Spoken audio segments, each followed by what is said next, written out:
Podeis tomar assento. Oremos. Senhor nosso Deus, graças te damos essa manhã. Te louvamos, te adoramos, te bendizemos, glorificamos o teu nome, Senhor, reconhecendo a nossa condição de pecadores, reconhecendo, Senhor, a nossa pequenez, diante da tua grandeza, da tua imensa grandeza, incomparável e inenarrável. Nós queremos nesse momento também, Senhor, consagrar dízimos e ofertas do povo de Deus, pedindo que o Senhor abençoe a cada família, que o Senhor abençoe a cada um dos teus, que o Senhor possa também abrir portas de emprego para aqueles que necessitam, abençoando também nossos empresários, enfim, a tua igreja de maneira completa, Senhor. Obrigado porque tu és o Deus da providência, o Deus que age no nosso meio e que não nos deixa faltar qualquer coisa. Obrigado, Senhor. Seja a tua bênção sobre a vida da tua igreja, sobre cada um de nós, no nome precioso de Jesus. Peço-te também, Senhor, pela ministração da tua santa palavra, que o Senhor possa usar-me, eu que sou pecador, que sou pequeno, diante da tarefa tão grande da proclamação da palavra do reino de Deus. Que seja assim, Senhor, que a palavra que for pregada não seja consoante o meu coração, mas consoante o teu coração, Senhor. Abençoa cada um de nós para que possamos ter o entendimento de tudo aquilo que o Senhor tem para as nossas vidas. Então, falas ao nosso coração, querido Deus, ministra, faz tudo isto para a glória do teu nome. Assim nós oramos no nome de Jesus. Amém. Amém. Bom dia, igreja. Que a graça, a paz, o amor e a misericórdia do Senhor estejam presentes nos nossos corações. Eu quero convidar você, desde já, a abrir a sua Bíblia no livro de Josué, capítulo 7. Vamos ler os versículos 13, 14 e 15. Josué, capítulo 7, versículos 13, 14 e 15.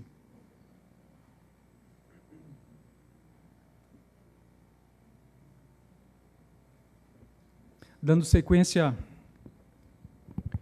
à nossa leitura, plano de leitura bíblico anual, hoje estamos lendo exatamente Josué, capítulo 7.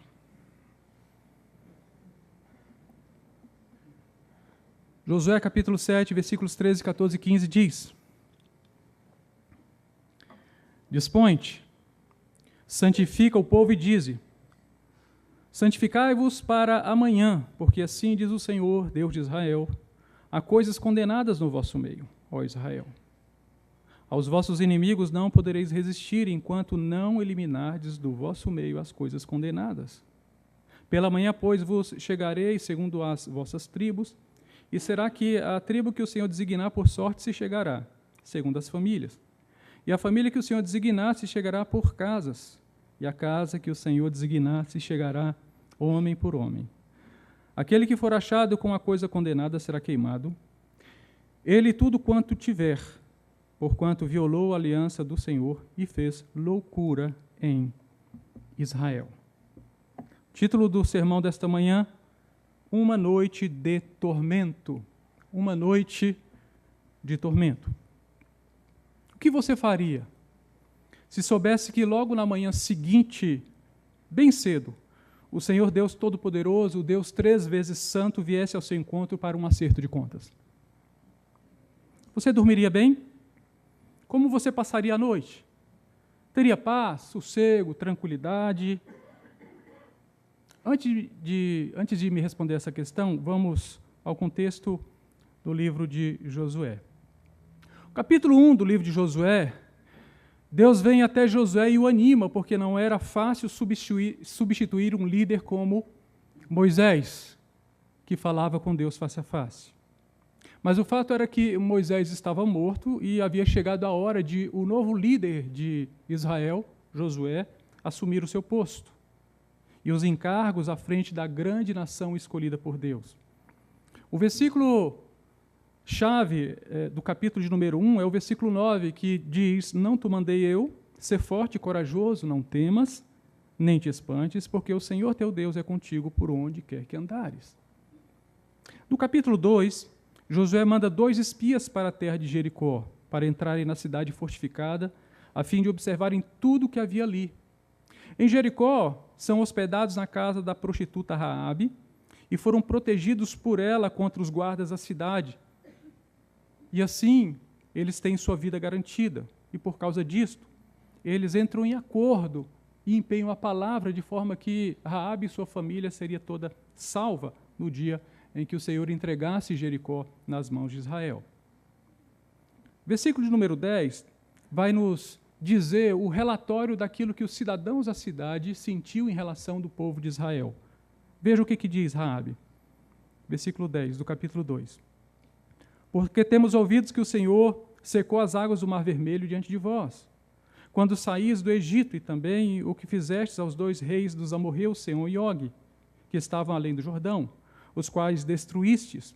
Ouvindo isto, desmaiou-nos o coração, e em ninguém mais há ânimo algum, por causa da vossa presença. Porque o Senhor vosso Deus é Deus em cima, nos céus, e embaixo, na terra. Então, as palavras de Raabe denotavam justamente o sentimento de todo o povo de Jericó ante ao exército inimigo de Israel que se aproximava, e, sobretudo, por causa do Deus de Israel.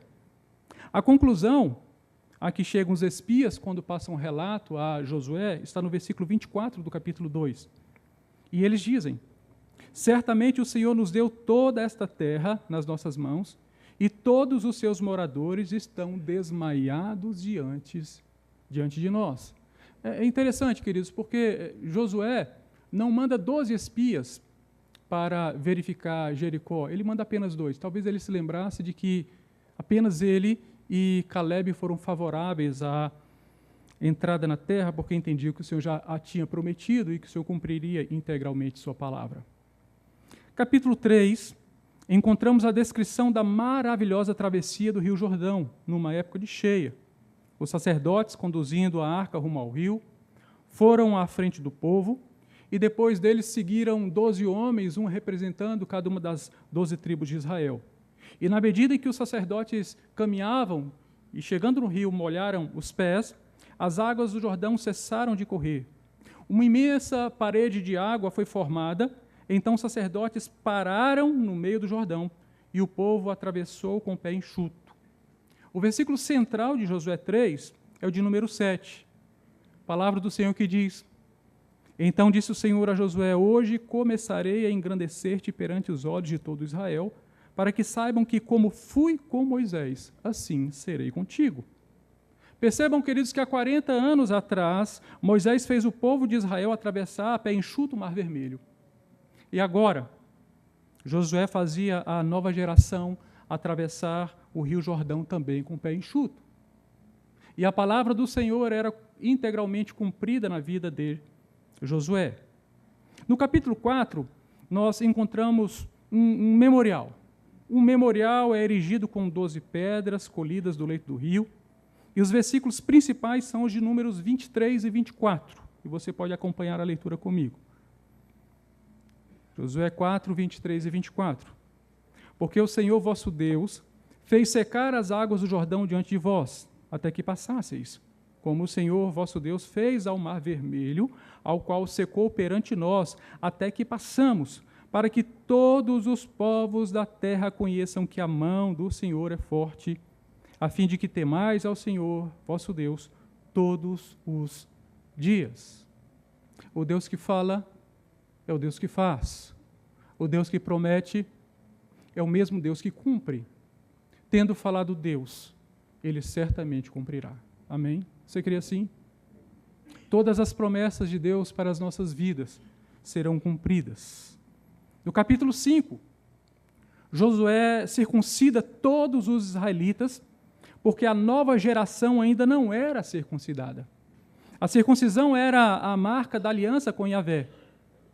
E assim, com a circuncisão, mais uma vez Yahvé estava renovando a aliança com seu povo, dizendo: de fato, vocês são meu povo e eu sou o vosso Deus. Em ato contínuo, a Páscoa foi celebrada pela primeira vez em Canaã, num lugar chamado Gilgal, cujo significado é círculo. Ou seja, o povo fazia parte do círculo de Yahvé, guardado pelo Yahvé. Ninguém poderia tocar nesse povo, era povo de propriedade exclusiva do Senhor. Depois, o próprio Yahvé aparece a Josué, A Bíblia diz que Josué estava ao pé de Jericó, né? E o Senhor se apresenta ali para ele, e nós temos certeza de que era o próprio Yahvé, né?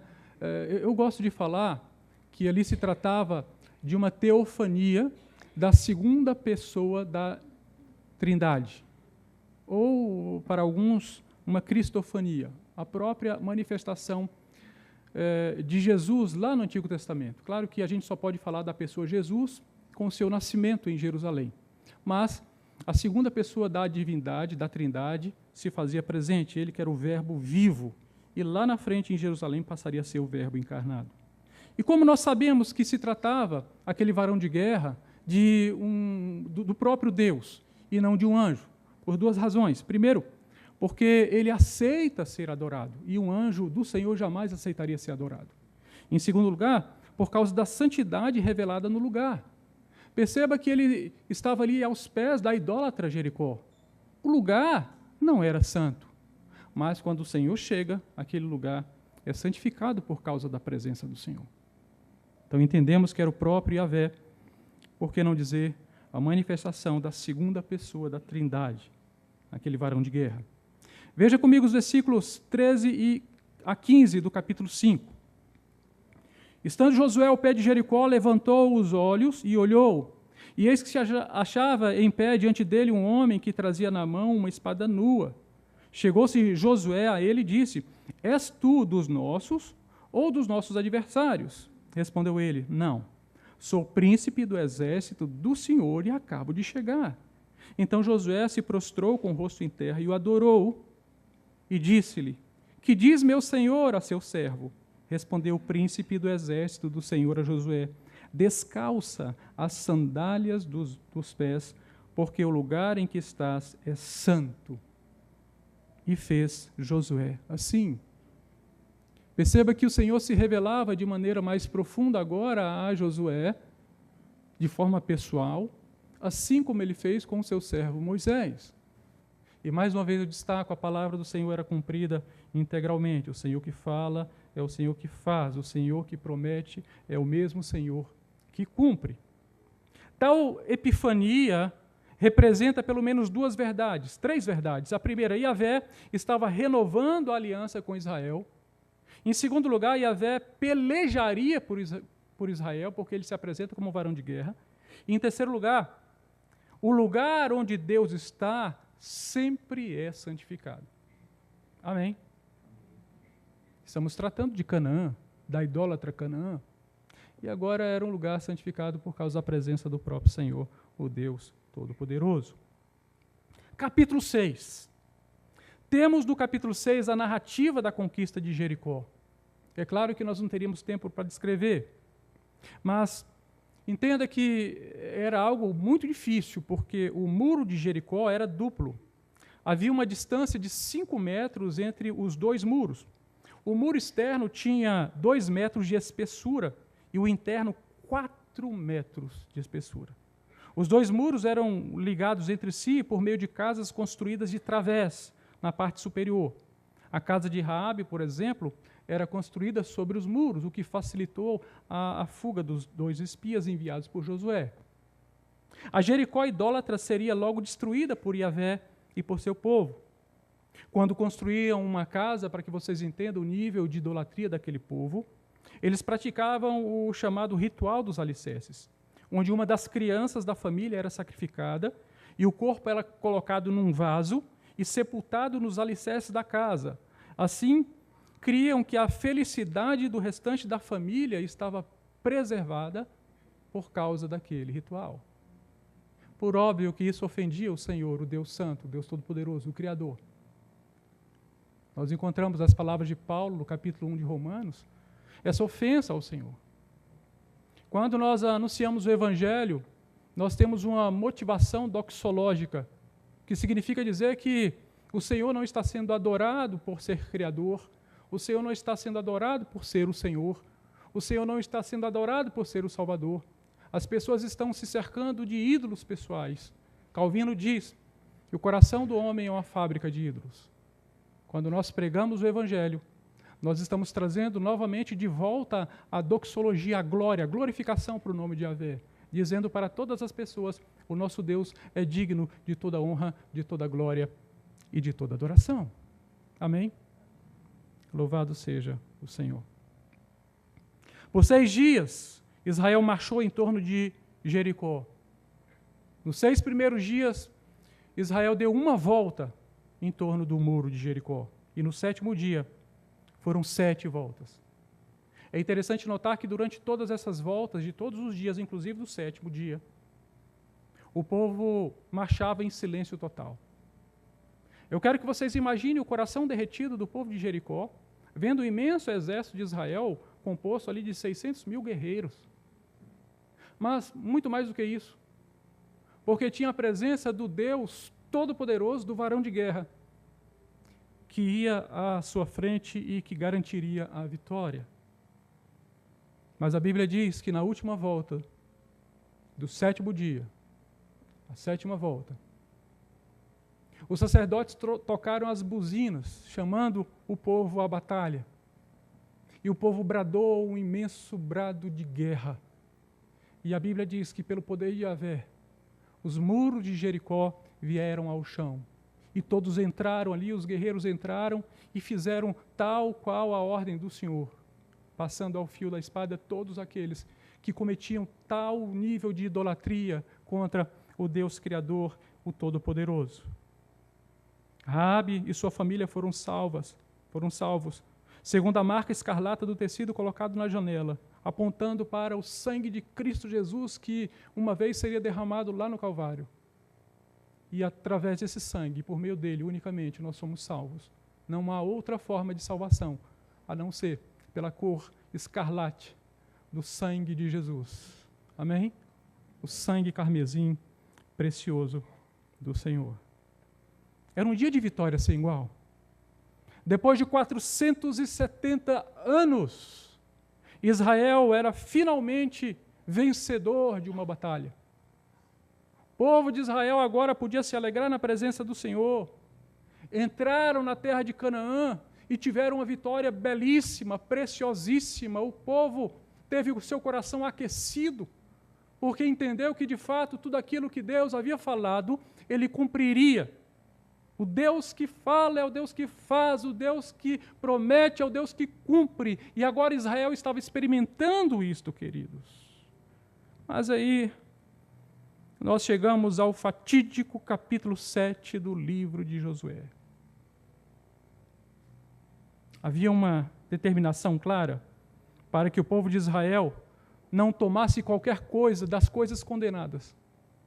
Todo ouro, toda prata, todo ferro, todos os metais, tudo aquilo que o Senhor mandou que fosse separado, devia ser separado para o tesouro da casa do Senhor, que futuramente seria construído lá por Salomão. Mas eles deveriam se guardar de todas as outras coisas. Ninguém poderia pegar nada para si. Era uma ordem expressa do Senhor, está no capítulo 6, versículos 18 e 24. Se não, vejamos.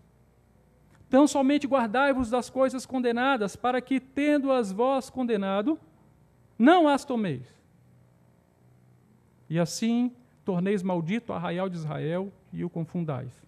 Porém, a cidade e tudo quanto havia nela, queimaram-no, tão somente a prata e o ouro e os utensílios de bronze e de ferro deram para o tesouro da casa do Senhor.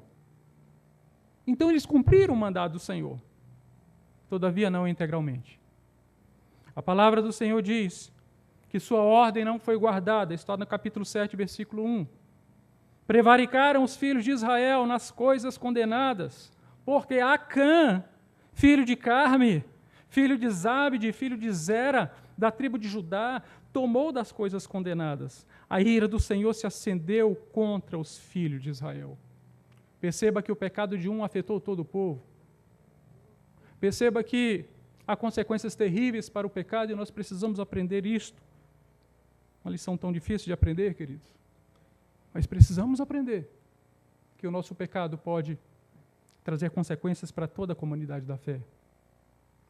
A próxima cidade a ser conquistada era a cidade de Ai. Ai tinha uma população aproximada de 12 mil pessoas, entre homens, mulheres, idosos e crianças. Os espias que foram enviados chegaram com notícias favoráveis, afinal, se tratava de uma cidade muito pequena, não precisava a mobilização do grande exército de Israel para vencer aquela cidade, não era necessário isso. Então, Josué ouve o conselho dos espias e manda apenas 3 mil guerreiros, e ele mesmo, Josué, não segue com esses guerreiros que descem para tomar Ai. Mas qual foi o resultado? A ofensiva de Israel foi um desastre. Foram perseguidos de Ai até as pedreiras, e a Bíblia diz que o saldo final foi de 36 mortos do exército de Israel. Eles foram surpreendidos por conta do pecado de um. Josué, então, fica sem entender o que está acontecendo. Ele pensa, caminha de um lado para outro e consulta seu coração e tenta encontrar uma razão pela qual aquelas coisas estavam acontecendo, mas ele não consegue encontrar razão. Talvez ele pensasse assim, mas Senhor, nós fizemos a circuncisão dos homens que não haviam sido ainda, a nova geração foi circuncidada. Senhor, nós celebramos a Páscoa. Senhor, Tu renovaste a Tua aliança conosco. O que está acontecendo, Senhor? Ele não entendia.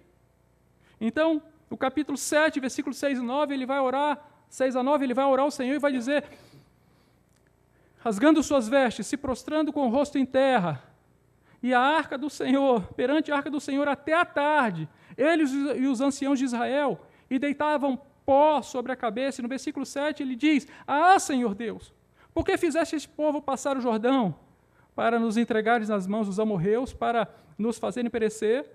Tomara-nos, contentáramos com ficarmos da além do Jordão. Senhor, que direi? Pois Israel virou as costas diante dos seus inimigos. Ouvindo isso, os cananeus e todos os moradores da terra nos cercarão e desarraigarão o nosso nome da terra. E então, que farás ao teu tão grande nome? Você percebe que Josué segue o mesmo padrão da oração de Moisés? Ele não vindica nada para si, para a defesa do seu próprio nome. Não. Ele via aquela desastrosa ofensiva como algo que traria prejuízo para o próprio nome do Senhor. Por isso ele se posiciona. Ele sai em defesa do nome santíssimo do Senhor. E nós fazemos também assim. Nós saímos também em defesa do nome santíssimo do Senhor. Ou não? As nossas ações, as nossas reações, as nossas amizades, os lugares onde frequentamos, tudo isso serve para resguardar o nome santíssimo do Senhor. Ou não? E agora, Yahvé responde a Josué. Está no capítulo 7, versículos 10 e 11. Então disse o Senhor a Josué, levanta-te, porque estás prostrado assim sobre o rosto. Israel pecou e violaram a minha aliança, aquilo que eu lhes ordenara, pois tomaram das coisas condenadas e furtaram e dissimularam, e até debaixo da sua bagagem o puseram. O Senhor estava dizendo, Israel prevaricou, pecou, fez o que era mal, desobedeceu a minha ordem, e agora era necessário, portanto, primeiro santificar o povo, em segundo eliminar as coisas condenadas, em terceiro confrontar o faltoso. E isto tudo seria feito na manhã seguinte. Como seria a sua noite, se você estivesse ali com o povo de Israel? Alguém pecou, essa foi a notícia que foi espalhada entre o arraial. E Yahvé amanhã vai chamar a responsabilidade do faltoso. Como você ficaria? Eu gostaria de concluir nosso sermão pensando um pouquinho sobre isso e meditando um pouco mais naquela noite de tormento. Eu tenho certeza que a grande maioria das pessoas não conseguiu dormir. Eu tenho certeza. Alguém havia pecado e, portanto, era o responsável pela morte de 36 homens inocentes e precisava ser responsabilizado por isso. Ninguém sabia quem era o culpado, salvo o próprio faltoso. Como é que estaria seu coração? As famílias voltaram para suas tendas com enorme peso no coração e com a incerteza daquilo que aconteceria. Porque ai daquele que vier experimentar o juízo do Deus Santo. Ai daquele. A Bíblia diz, queridos, Lucas capítulo 22, versículos 21 e 22, que na noite em que Jesus foi traído, ele falou aos seus discípulos: a mão do traidor está comigo à mesa, porque o Filho do Homem, na verdade, vai segundo o que está determinado, mas ai daquele por intermédio de quem ele está sendo traído. Percebe o mesmo clima entre os apóstolos? E os discípulos começaram a olhar e indagar uns para os outros, e dentro do próprio coração: serei eu? Perguntava Pedro para si. O mesmo fazia Tiago e João, André, Filipe, Bartolomeu. E continuavam pensando assim: Mateus, Tomé e Tiago, Tadeu, Simão e Judas. Qual de nós será o traidor? Qual de nós? E sabe, queridos, essa pergunta a gente tem que se fazer também.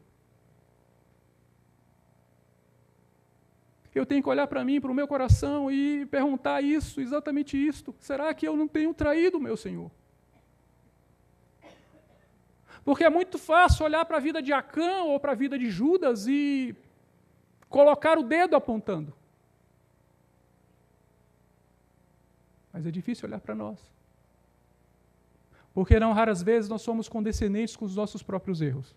Verdade ou não? Não raras vezes nós terceirizamos o nosso pecado.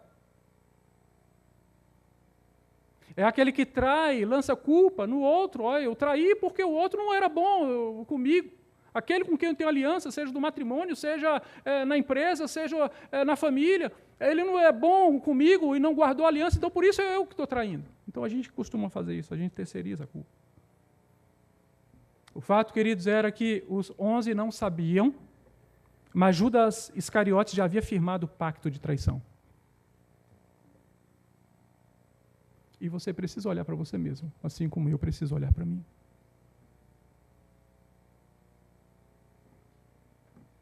Naquela noite de tormento, no acampamento em Gilgal, não houve sono seguro.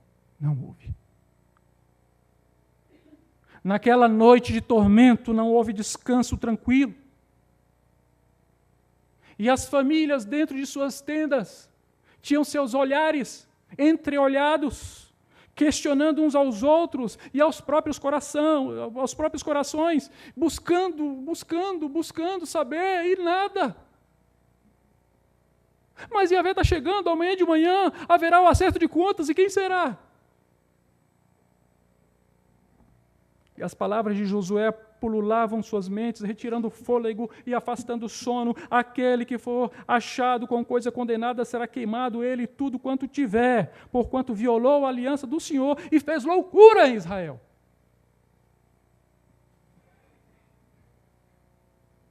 O Senhor está chegando para acerto de contas, é isso que a palavra está nos dizendo. Todas as vezes que nós empenhamos a nossa palavra e não cumprimos, todas as vezes que nós deixamos de observar aquilo que o Senhor falou, todos os seus mandamentos, já não se confia mais na palavra do crente. Outro dia eu vi o testemunho de um amigo pastor que foi tentar alugar um imóvel, e quando ele colocou na ficha que ele era pastor, a pessoa não quis, a imobiliária não quis alugar porque ele era pastor. Porque já não se confia em pastores. E nós não podemos aceitar isso, igreja. Nós não podemos aceitar isso. O fato é que em breve Yahvé chegaria para a prestação de contas, e naquela madrugada insólita, a lua entristecida chorava por seu povo, pelo povo de Israel. O sol ainda não despertara de seu sono e Josué já reunia a nação.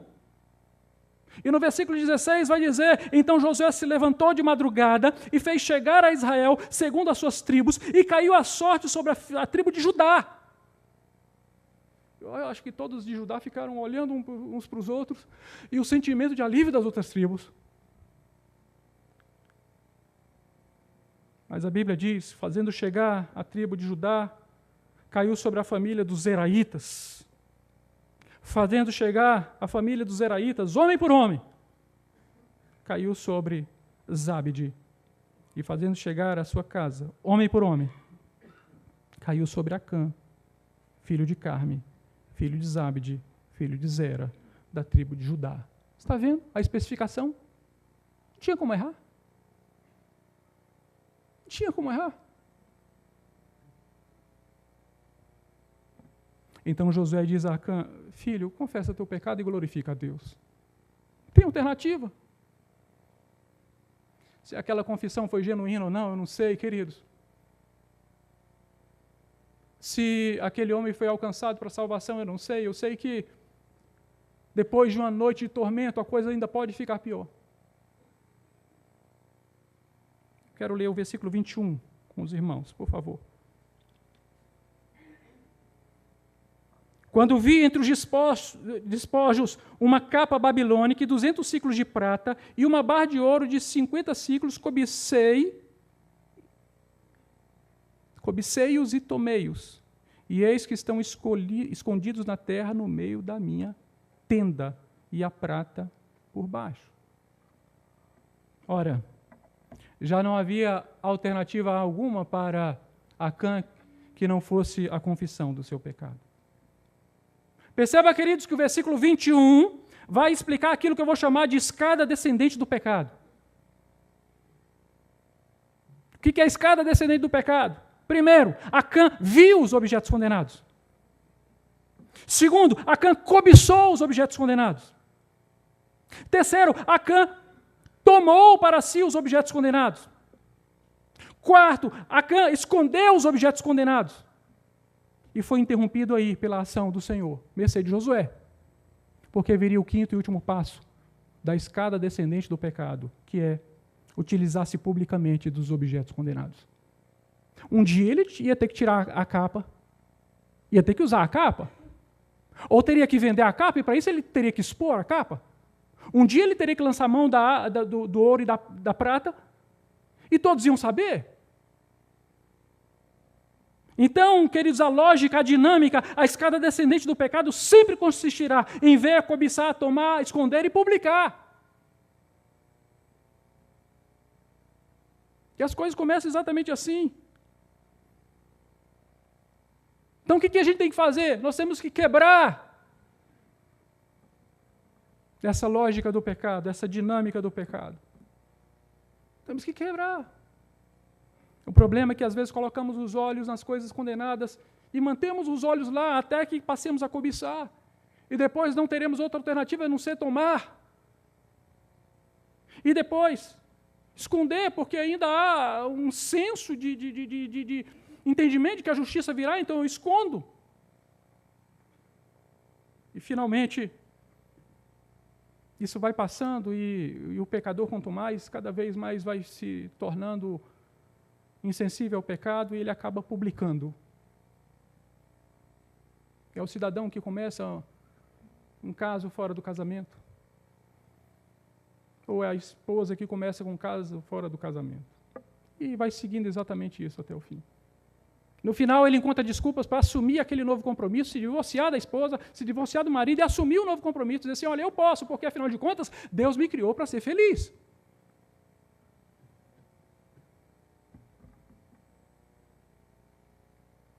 E o pecado vai fazendo assim. Tijolinho por tijolinho, ele vai cercando o nosso coração, até nos cauterizar, e até nos tornarmos insensíveis à voz do Senhor. E nós sabemos o que aconteceu depois da noite de tormento, o vale de tormento. A Bíblia diz que Acã, sua família e tudo que lhe pertencia, inclusive os objetos condenados, foram conduzidos até o vale de Acor. Acor significa conturbação, ou simplesmente tormento. Porque você trouxe conturbação para o povo de Israel, porque você trouxe tormento para o povo de Israel. Hoje o Senhor te tormentará, hoje o Senhor te conturbará. E ele foi levado até aquele vale, foi apedrejado, ele e sua família. Pastor, por que a família também? Porque foi um pecado que aconteceu dentro de casa. O consenso entre os doutrinadores é que a família era cúmplice, era partícipe daquele pecado.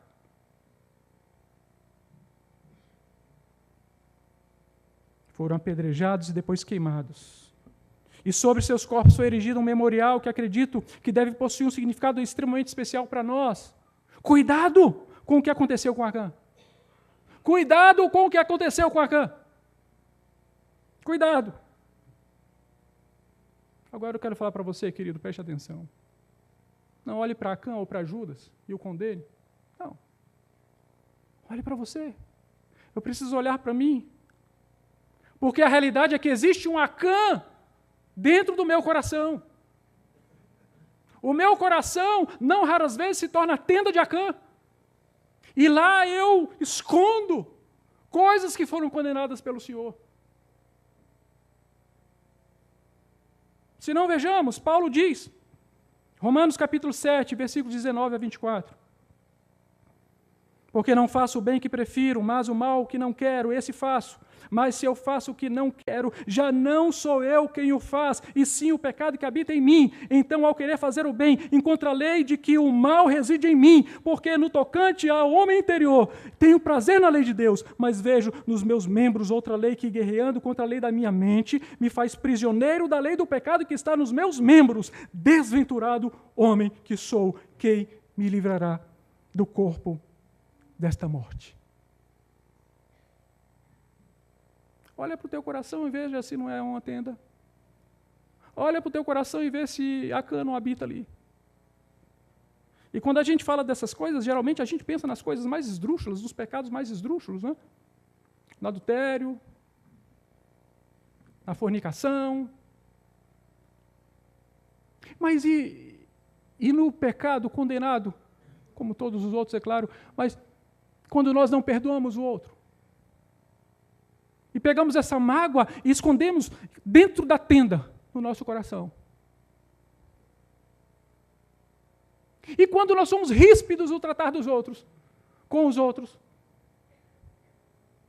Eu nasci assim, vou morrer assim? Não, meu irmão. Você nasceu assim, viveu assim muito tempo, mas agora é hora de ser transformado pelo Senhor, o Espírito. Por isso precisamos tratar bem uns aos outros.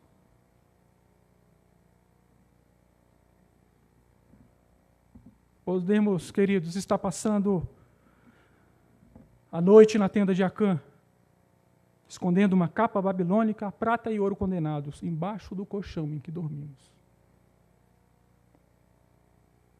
Vou contar uma história para encerrar o meu sermão.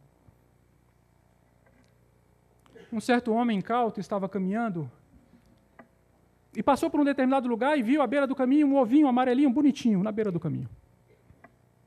Ele disse, à beira do caminho, e ele desejou aquele ovinho. Era amarelinho, bonitinho.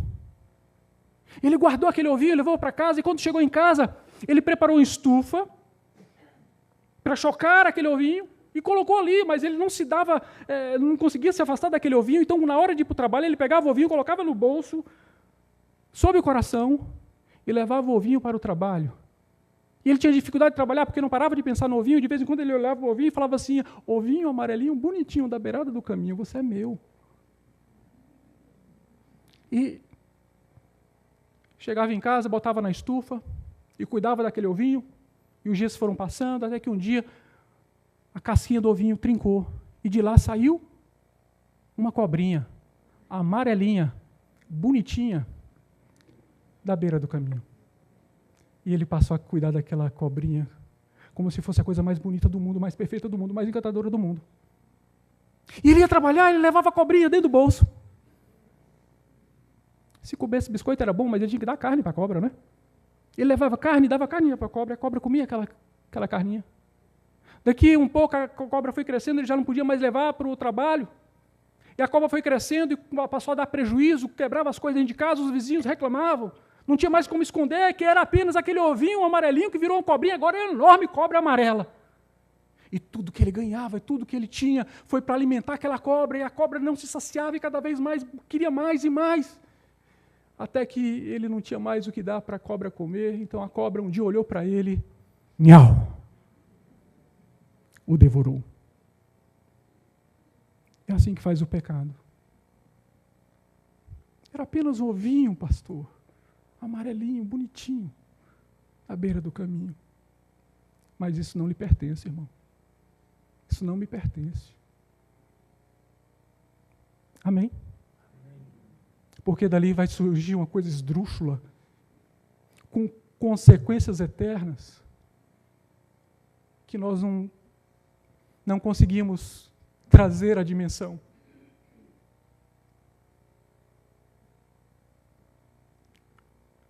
Louvado seja o Senhor.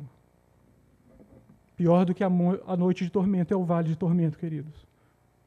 Porque a Cor poderá ser o próximo passo. Nós não somos diferentes de Acã. Por isso, hoje mesmo, venha aos pés de Cristo e mude para sempre a sua história. Venha aos pés de Cristo. Quantos ovinhos nós temos nos nossos bolsos, do lado do coração? Escondidos sob a tenda de Acã. Quantos? Que o Senhor tenha misericórdia de nós. Não somos diferentes de Acã. Não somos. Mas o dia do acerto de contas virá. Cobre sua cabeça, vamos orar.